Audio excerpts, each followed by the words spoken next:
The notification blinked once and went quiet, and in that small silence, something inside her finally cracked in a way that felt both terrifying and honest, the kind of moment that makes you wonder what you would do if you stopped hiding behind a screen and chose the risk of real life instead.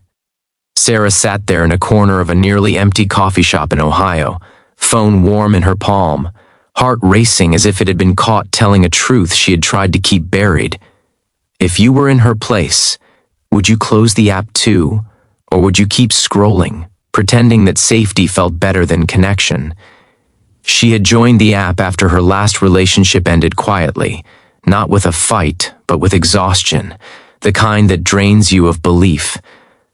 The profiles blurred together until one didn't, a single dad named Michael who wrote about early mornings, packed lunches, and learning patience the hard way. There was no charm offensive, no clever lines, just steady honesty that felt almost old-fashioned. Over weeks of messages, he remembered things no one else ever did, how she hated loud restaurants, how her mother's illness had made holidays complicated, how she pretended to be stronger than she felt. Sometimes it scared her how seen she felt by someone she had never met, as if he knew her better than anyone without ever touching her life. Michael's world was narrower and heavier than hers, shaped by loss he never dramatized. His wife had died suddenly years earlier, leaving him with a small house in Michigan and a son named Caleb, who still slept with a nightlight. Every choice he made carried the weight of being enough for two people, and dating felt like a foreign language he barely spoke. He wrote during lunch breaks and late nights, always careful, always respectful, never asking for more than she offered. Sarah sensed the loneliness beneath his steadiness, a quiet ache that mirrored her own, and it unsettled her how much comfort she found in those typed sentences. The night. Everything shifted. She realized she was talking to him more than anyone else in her life. Friends had faded, routines had hardened, and the app had become a strange confessional booth where she was more herself than anywhere else. That frightened her. She had learned the cost of giving too much of herself to the wrong person, and yet here she was, feeling something dangerous and tender grow without ever hearing his voice. The thought pressed on her chest, until she asked herself the question she had been avoiding, the one that asks whether fear should always win, or whether courage sometimes looks like stepping forward without guarantees. She closed the app with a shaky breath, not out of rejection but resolve, and the world felt louder immediately.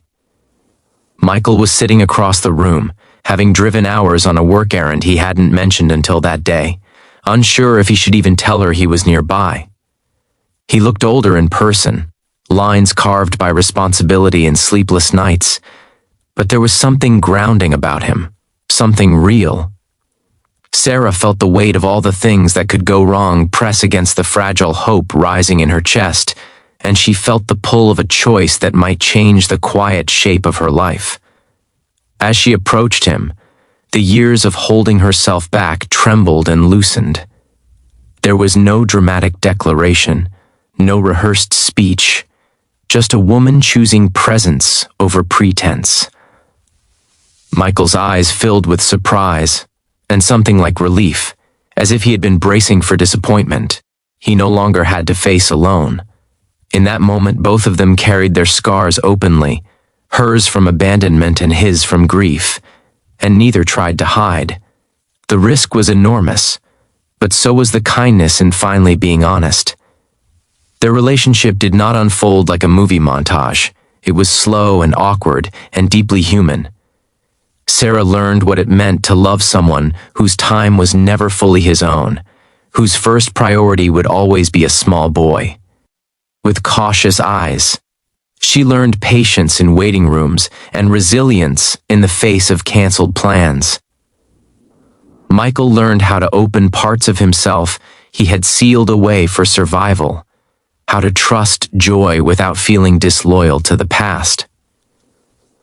There were nights when doubt crept in, when Sarah wondered if she was strong enough for this life, and mornings when Michael questioned whether he deserved a future that felt this gentle. Caleb watched everything carefully, measuring her presence with a child's quiet wisdom. Sarah did not rush him, did not try to replace what had been lost, and in that restraint something beautiful took root. She became part of their rhythm, not as a solution but as a companion, someone willing to stay even when staying was hard. The house filled with cautious laughter, then warmer sounds, and Michael felt a kind of gratitude that left him breathless, the realization that love could grow around grief without erasing it. Years later, Sarah would think back to the moment she closed the app and stepped into uncertainty, and she would marvel at how one small act of courage reshaped everything. She learned that being known is not about perfection but about presence, about choosing someone and being chosen in return despite the mess.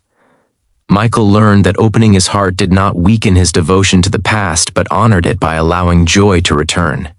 Together, they built something imperfect and strong, a testament to the power of second chances and the quiet bravery of saying yes when fear insists on no. Before this story ends, take a moment and tell us in the comments what choice you think you would have made if you were standing where Sarah stood that day.